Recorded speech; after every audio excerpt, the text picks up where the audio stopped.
Donc nous avons vu dans le premier paragraphe les effets inductifs.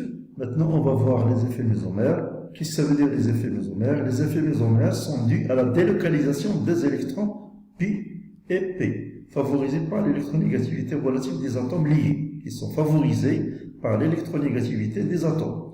Donc ce phénomène existe dans un système qu'on appelle système conjugué. Voilà un système conjugué, une liaison pi, liaison sigma, liaison pi.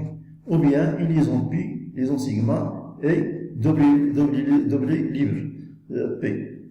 Plus sigma pi moins sigma p. Voilà des exemples. En ce qui concerne le système conjugué pi sigma p, donc pi sigma pi, voilà pi sigma pi. Et voilà un autre système conjugué pi sigma p, donc pi sigma p, voilà pi sigma p. Donc voilà, en ce qui concerne les deux systèmes. Le troisième système, on a moins sigma pi et plus sigma pi. Donc voilà, moins sigma pi et plus sigma pi. Tout ça, on les appelle des systèmes conjugués.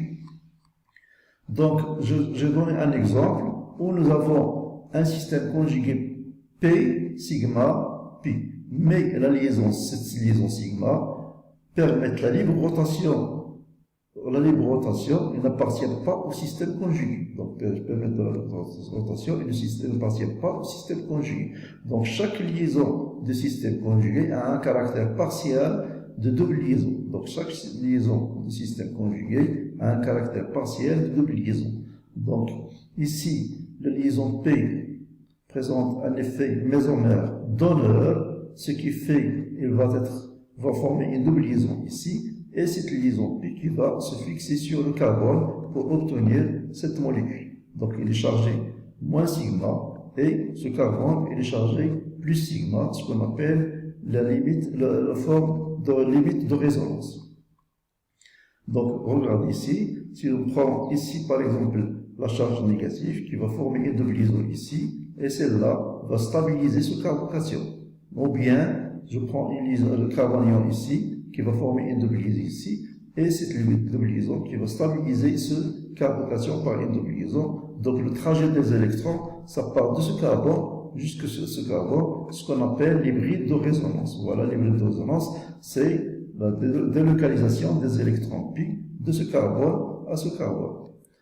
Donc, si je prends un exemple où une molécule qui présente un groupement donneur par effet inductif, donc le déplacement des électrons pi passe de gauche à droite. Et on obtient la molécule comme ça, chargée moins sigma, plus sigma, ce qu'on appelle la structure limite de résonance.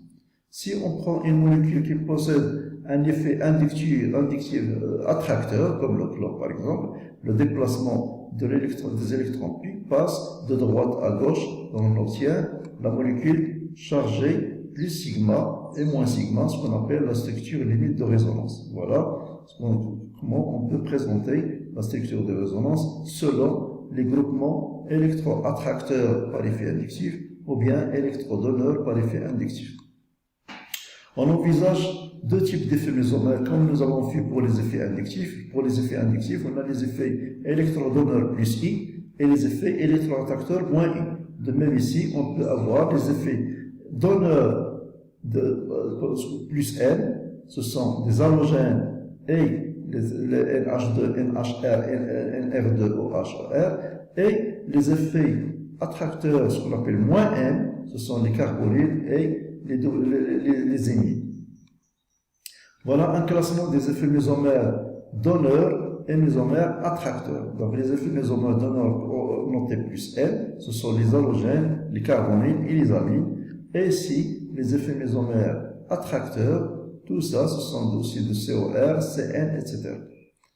Donc, pour montrer la structure limite de résonance, regarde ici. Ici, l'oxygène a un effet mésomère attracteur. Il attire ces deux doublés vers lui.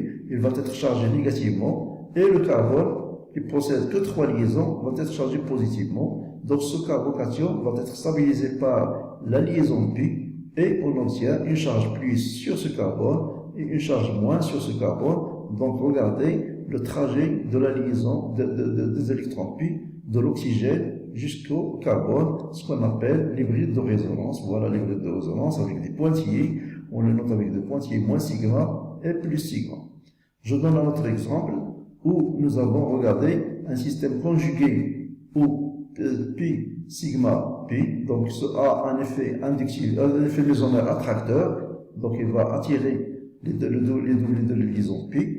Donc celui-là, il va être chargé positivement, donc il sera stabilisé par cette liaison pi, et on peut avoir une liaison par sigma plus ici et sigma moins ici. Si on a un groupement donneur d'électrons, donc le doublet qui va former une double liaison ici, et ce doublet qui va venir se stabiliser sur ce carbone, et on obtient ici une charge plus sigma ici et moins sigma. Un autre exemple où nous avons une fonction, où nous avons une molécule alpha-bêta éthylénique. Regardez le groupement, l'oxygène a un effet inductif attracteur, il attire les électrons vers lui, il va être chargé négativement, et formation d'un carbocation. Ce carbocation va être stabilisé par les électrons pi pour former une double liaison. Regardez, donc il est formé plus un carbocation plus et un ion oxonium moins. Donc le trajet des électrons passe de l'oxygène jusqu'au carbone, ce qu'on appelle l'hybride de résonance. Voilà l'hybride de résonance. Donc c'est le trajet des électrons du carbone jusqu'au oxygène. On note ici plus sigma et moins sigma. Voilà une délocalisation des électrons. On appelle délocalisation des électrons pi. Et merci de votre attention. Je serai toujours à votre disposition si vous avez des questions à poser. Et merci.